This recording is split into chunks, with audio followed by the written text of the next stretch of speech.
So when most people hear cheese cave, they think that we're going to be underground and dealing with stalagmites and stalactites.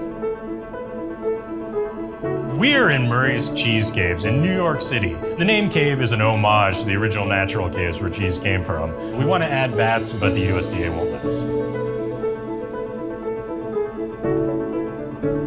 I'm Josh. I'm the caves manager here at Murray's Cheese. My job is an affineur, so we take cheese that is green or fresh that has been made from a different creamery, and we bring it into our caves and we mature it till its completion.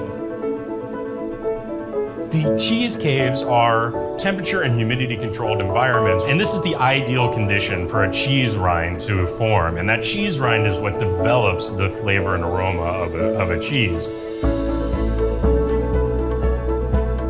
One of our favorite cave-aged cheeses is Stocking Hall cheddar. Stocking Hall was our first cave original, and we developed the recipe for Stocking Hall at the Dairy Lab at Cornell University.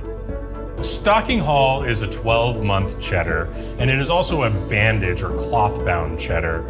And the reason that we do this is to bring in some of these earthy aromas around the rind. It is an award-winning cheese that combines the classic flavors of both American and English-style cheddars. And you can only get it from Murray's and Kroger. The caves at Murray's allow us to be endlessly curious about cheese. We are constantly working on how to fine-tune our affinage techniques and also develop entirely new styles of cheese the world has never seen before.